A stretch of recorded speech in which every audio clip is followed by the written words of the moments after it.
Hi everyone, welcome to a new video, Performance Metrics in Machine Learning. Let's get into it. So basically in this video, we will focus on the evaluation metrics, regardless of the model you use, whether it's a traditional machine learning algorithm or one of the ensemble models such as XGBoost, CatPost, or even neural network. Performance metrics or evaluation metrics are compulsory to test your model's efficiency. Let's see which metrics can serve you better. And one of the most favorite evaluation metrics, can you guess? Let's get started with confusion metric. So confusion metrics is basically like a table, as you can see in this graph. I found a great source on this link. I will add it down below this video, so feel free to check out this source. I find the confusion matrix, this graph, pretty valuable. So you can see up that we have predicted class divided into positive and negative, and then on the side we have the actual class, positive and negative, and in the body of the graph we see true positive TB, false positive FP, false negative FN, true negative TN. I will break down all this for you. Let's do it. So imagine we have coronavirus sample, 1000 samples, and we want to check out and filter all these 1K tests. So we see that we have 700 tests. True positive, meaning we have healthy patients tested as healthy. So we have 700 tests of healthy patients tested as healthy. On the other side, we have 150 tests, true negative, sick patient tested as sick. So this is our true positive, true negative, meaning they have tested correctly. The healthy are tested healthy, the sick are tested sick, and that's it, okay? And as you can see here, whether it's true positive or true negative, both of them are filtered or counted as towards the accuracy rate, okay? Then we have false positive, 100 tests. So we see that healthy patients tested as sick. So they are actually healthy, but false warning, they are tested as sick or classified as sick patients, okay? Then we have false negative, 50 tests. Sick patients tested as healthy.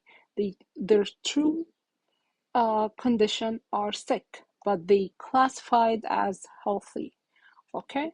So as you can see here, continue with our example. Accuracy represents true positive, true negative, okay, divided by the total samples. So if we add or sum up the 700 plus 150, we can see that our accuracy is 85%. What that means? It means that our model has accuracy rate of 85%. Our model can 85% predict correctly healthy patients and sick patients, okay? That's what accuracy represents. Then we have the precision. Precisions, as you can see here, we focus only on the true positives towards the positives, all the positives, the total positives, whether it's true or false positives, okay? So if we combine the 700 tests plus 100 tests, we see that our precision is 87.50%. Cool? Then we have recall, aka sensitivity of the model, okay? So sensitivity represents true positive and false negatives. We can see here this red box highlights the sensitivity or the recall, okay? So we have 700 divided by 750. Okay, so the recall percentage is 93.3.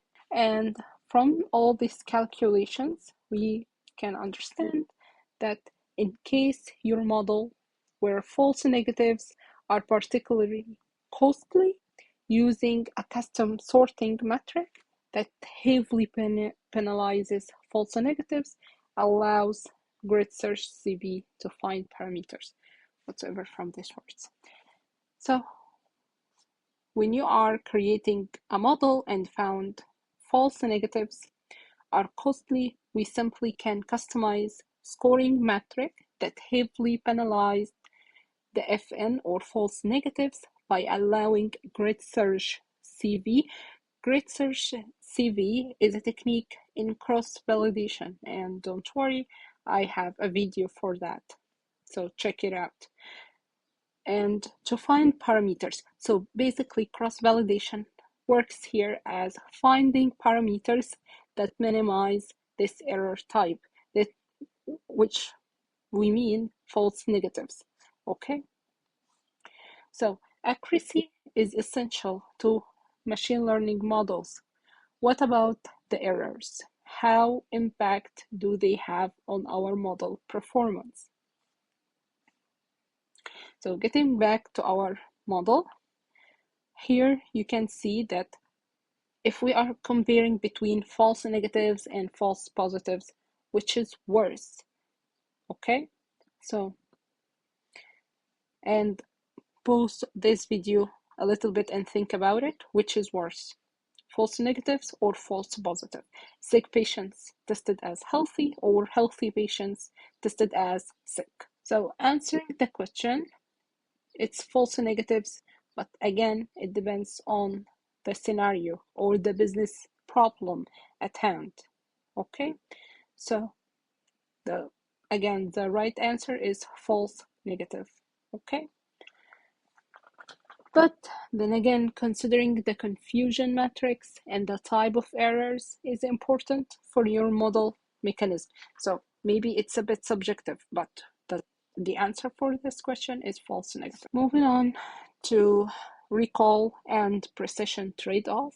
For instance, if you increase the threshold, usually we set it at 50%, as in logistic regression, you will get more precision. The classifier is more confident of the target label, but risk recall.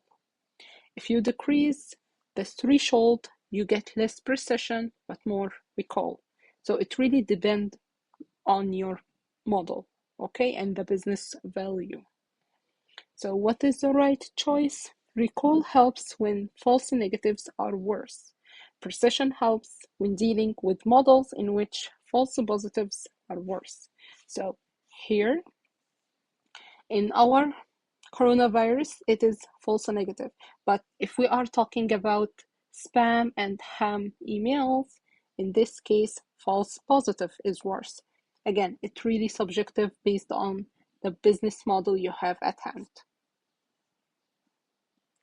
And in this part, I like to break it down a little bit more for you, the accuracy, precision, etc. So accuracy metric quantify the ratio of correct predictions. Again, it's a TP plus TN, or true positive plus true negatives, divided by the total samples. Okay, so can accuracy be a misleading, or can we consider accuracy metric as a standalone metric and discard any other metrics? In short answer for my first question is yes. Can we take the accuracy rate as a standalone? No, we cannot. Why? Because accuracy can be misleading a little bit. Accuracy as a metric, it cannot address the trade-off between bias and variance. Remember, when creating a machine learning model, we want both bias and variance to be low. Okay? And here is how I want to describe it for you. So basically, bias, or sometimes people can highlight it as underfitting issue, comes from the error that occurs when a model underfits data. Having a high bias means that the machine learning model is too simple and may not adequately capture the relationship between the features and the variable response or the variable target. As an example here would be using a linear regression model when the underlying relationship is nonlinear. So in this case, our model might be have an issue of underfitting the data. Okay, that's what bias is. Next, we have the variance. Sometimes people highlight it as overfitting. So basically, variance represents the error that occurs when a model outfits data. Having a high variance means the model is susceptible to changes in training data, meaning that it's capturing and so reacting to too much noise. An example would be using a very complex neural network when the true underlying relationship between the features and the target variable is simply a linear one. I want to highlight also that sometimes when you deal with Kaggle competitions, you encounter overfitting, meaning the data or the training model achieves high accuracy, but it's failing on the testing data.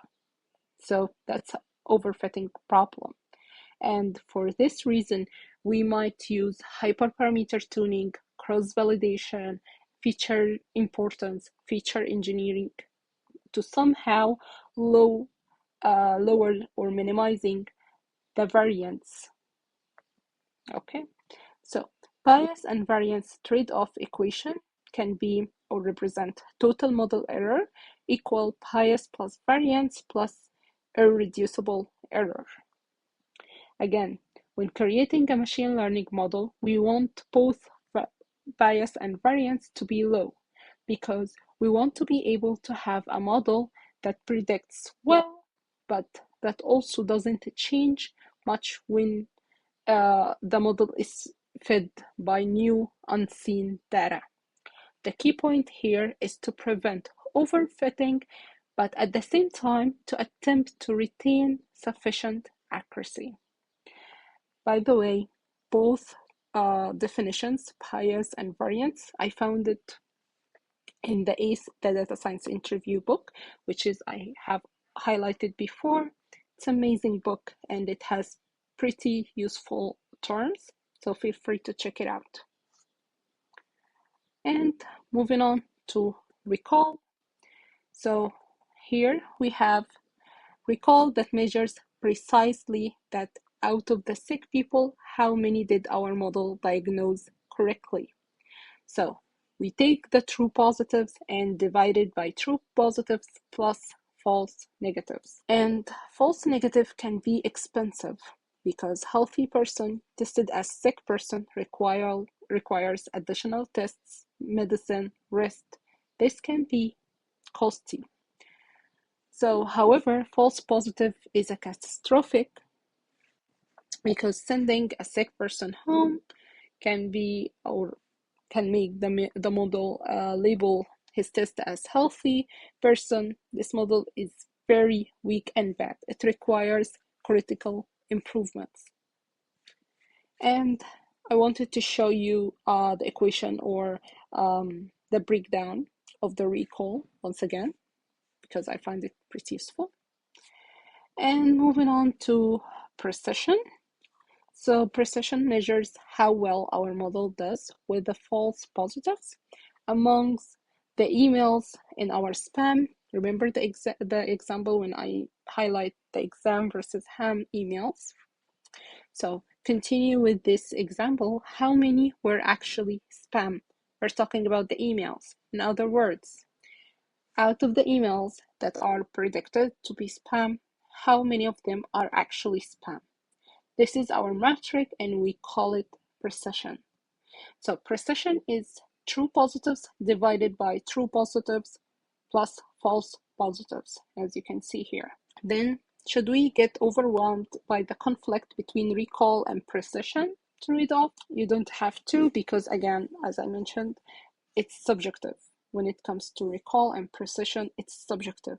What you want to achieve from your model. And sometimes people will use F1 score. So F1 score, it combines precision plus recall to reflect model's total class-wise accuracy.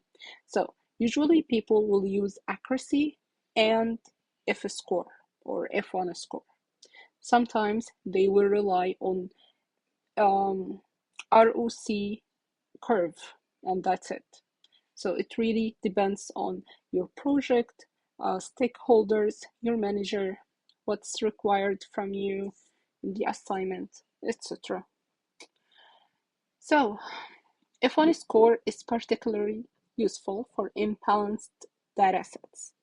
A derivative of one score is proposed, known as F star. Yeah, I found this beautiful academic paper. Feel free to check it out. It's more like extension of F score metric. And let's see the record here. So F1 score is a percentage, same as precision and recall, because it's a ratio, okay? And on the other hand, F star is a ratio of true positive, TB, to the sum of false negatives. F star equation is basically true positive divided by false negative plus false positive. I will add the link of this academic paper down below this video too, so you can feel free to check it out. And moving on to ROC curve. So basically ROC, in case you wonder, is abbreviation for receiver operating characteristic. That stands for ROC. So ROC curve keeps track of sensitivity and specificity at the same time. So sensitivity, aka recall, aka true positive rate. True positive rate, as you can see here, sensitivity, true positives divided by true positives plus false negatives. And specificity, aka true negative rate, they don't equal to precision.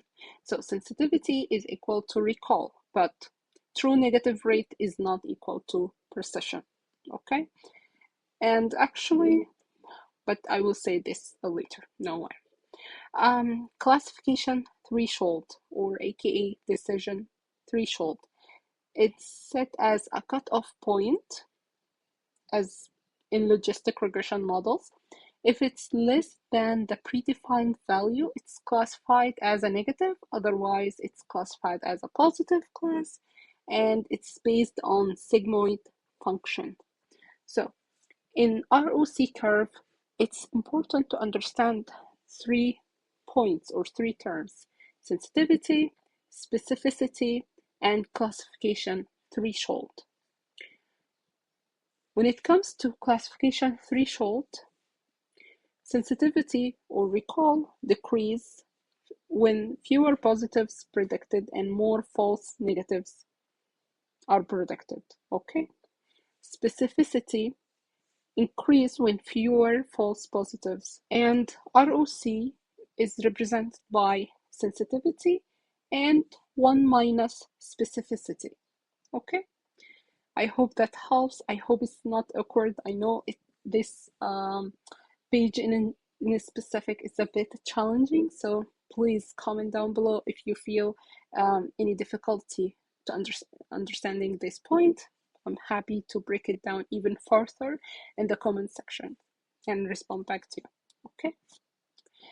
And we have completed the accuracy and evaluation metrics, but I want also to highlight some relevant topic besides performance metrics, because sometimes people mention it, and that which is ground truth. So ground truth represents the value of a known target variable or label for a training or test subset. Ground truth is the y-test that the model tries to match, or y-hat, that defines the predicted label by the machine learning model. So sometimes the labeling in the dataset is incorrect or outdated, meaning after creating the model, then put into production, then feeding the model with the new unseen data, that makes the ground truth outdated and need to build more annotation. Sometimes engineers encounter model degrading, meaning that the model is not valuable anymore. That happens because the ground truth or the classes that we use to predict and classify our model is already predicted. Okay, and like somehow the ground truth is now outdated. Okay. Another problem is the original data has a mixture of labeled and unlabeled data points that impact the ground truth. So when we deal with the ground truth, there are some questions we need to consider. The first one is, does your data represent a ground truth that's verifiable and complete? Ensuring that the data represents the problem space without gaps or inconsistencies is essential to avoid incomplete or biased patterns. Okay? And the final question is the ground truth unknown? I mean by that, for some problems, such as predicting customer preferences or rare events, ground truth might be difficult to define or measure accurately. So keeping that in mind. And that's it for today. Thank you so much for watching my video. If you find my content valuable, please don't forget to like this video and subscribe. Thank you, and I see you in the next video. Bye!